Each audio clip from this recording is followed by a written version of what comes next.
Good morning, everyone. This is Nilofer ma'am. I hope you all are fine at your homes and your study is going well. So, as you all know that we are doing the syllabus of internal assignment B1. Our subject is English grammar, and in today's video I will explain you worksheet 9.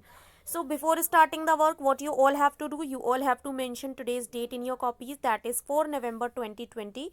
With this you will mention online classwork in your copies, and with this you will mention lesson 19 in your copies, and the topic of the lesson is relative clauses, which is also mandatory to mention. So as you all have seen that we have started our new lesson today, that is lesson 19, relative clauses. And you can understand this lesson through the YouTube link which I have provided you on the WhatsApp group. So the whole explanation video is on my YouTube channel, which you can see and understand the lesson. And in today's video I will explain you the definition. So the first definition is of relative clause. So relative clause, that is also a type of a clause. What is clause? Clause I have already explained you that it is a group of words which has a subject and which has a predicate also. ये शब्दों का ऐसा समूह होता है जिसमें subject भी होता है और predicate भी होता है, means आपकी verb भी होती है. And there are two types of clauses, that is dependent clause and independent clause. Independent clause कौन सी होती है? A clause which does not need any other clause to complete its meaning. ऐसी clause जिसे अपना अर्थ पूरा करने के लिए किसी भी दूसरी clause की आवश्यकता नहीं होती है, that is independent clause. Next आता है आपका subordinate clause, that is dependent clause. So dependent clause को अपना meaning complete करने के लिए main clause की need होती है. So relative clause it is a subordinate clause. So that means ये आपकी dependent clause है, इसे अपना meaning complete करने के लिए किसी main clause की आवश्यकता होगी. So it is a subordinate clause that gives us specific information about the person or thing we are talking about in the main clause. सो जो रिलेटिव क्लॉज होती है वो एक प्रकार की सबऑर्डिनेट क्लॉज होती है, जो किसके बारे में इंफॉर्मेशन देती है? किसी एक व्यक्ति और चीज़ के बारे में, और वो व्यक्ति और चीज़ के बारे में हम मेन क्लॉज में बात कर रहे होते हैं. लाइक आपकी first main clause will come and the person or thing which is given in the main clause. The relative clause will give the specific information about that person and that thing.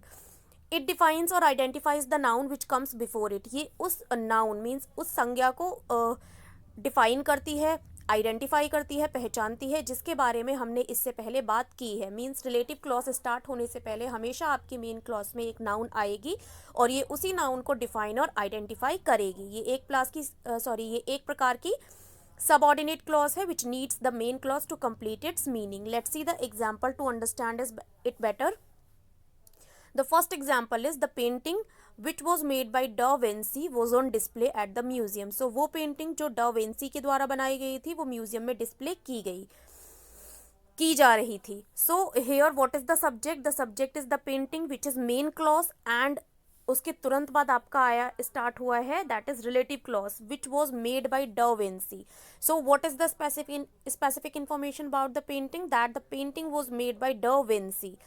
Second आपका example है she loves the bag which her mother had gifted her. उसे वो bag बहुत पसंद करती है जो उसकी मम्मी ने उसे गिफ्ट किया था. सो what is the subject? She loves the bag. तो here she is the subject and what she loves the bag.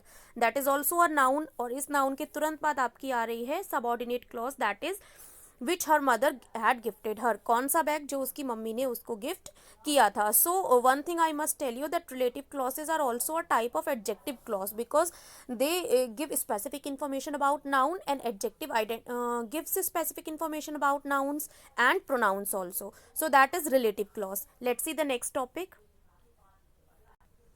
So second question is by which a relative clause is introduced. So in a sentence, if relative clause is subordinate clause, that means already main clause is present before it. Means आपकी जो main clause है वो relative clause से पहले ही मौजूद है. So किसके द्वारा relative clause को introduce किया जाता है? So the answer is a relative clause is introduced by. So relative clause जो होती है वो introduce की जाती है by relative pronouns.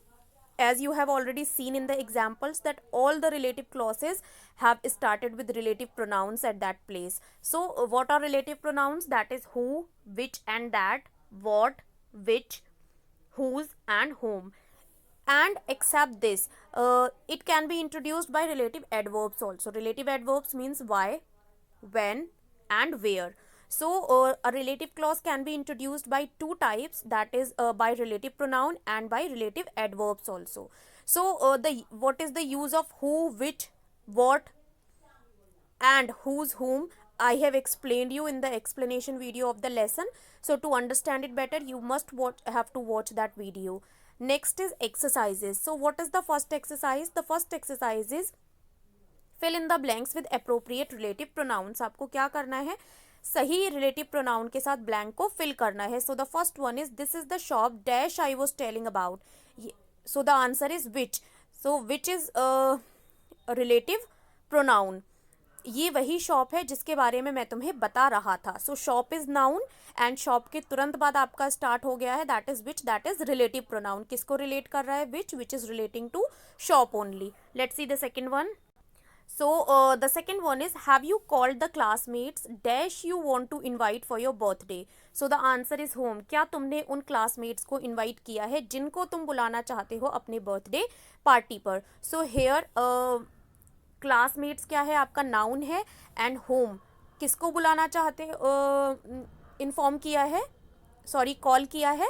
क्लासमेट्स को. सो होम रिलेटिव प्रोनाउन है जो किसके साथ रिलेट कर रहा है? क्लासमेट्स के साथ.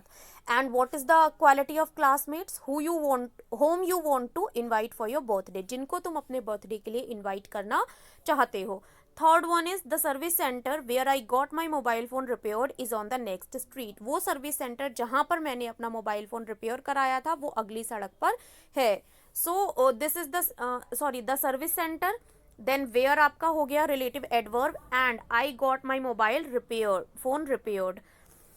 सो यहाँ पर वेयर किसको रिलेट कर रहा है? सर्विस सेंटर को रिलेट कर रहा है. जहां पर मैंने अपना मोबाइल फोन रिपेयर कराया था वो अगली सड़क पर है.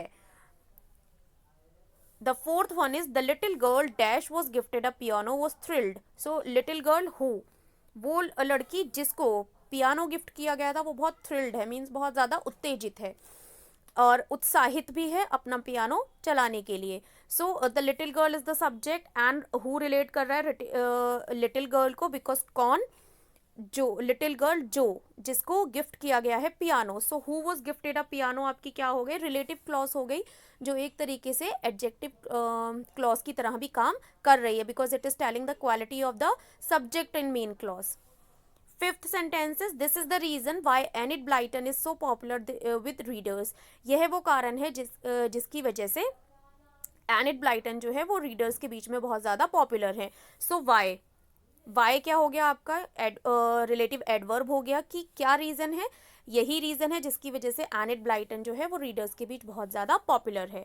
6 number the sentences, do you know the time when the quiz competition starts. क्या तुम जानते हो कि कब क्विज कंपटीशन स्टार्ट होता है? सो टाइम इज नाउन और व्हेन किसको रिलेट कर रहा है? टाइम को, कि कब क्विज कंपटीशन स्टार्ट होता है. On 7th number the sentences, we booked a guest house which faced the river. हमने वो गेस्ट हाउस बुक किया जो फेस करता है रिवर को, मीन्स रिवर के सामने बना हुआ है. So which here which is relating to guest house. Guest house is a noun or which आपका रिलेटिव प्रोनाउन है, that is relating to guest house only.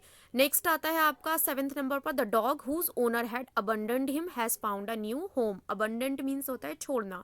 सो वह डॉग जिसके ओनर ने उसको छोड़ दिया था, has found a new home, उसको एक नया घर मिल गया है. So what is the noun? The noun is the dog and whose किसको रिलेट कर रहा है? डॉग को, बिकॉज वो डॉग जिसके ओनर ने उसको छोड़ दिया था. So that is relative clause, whose owner had abandoned him and whose आपका हो गया relative pronoun.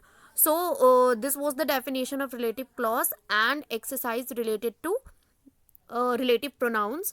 I hope everything is clear to all of you. If still any confusion is there, so you can ask me on the WhatsApp also. So I'll meet you in the another explanation video. Till that, keep learning, stay home, stay safe. Bye bye everyone.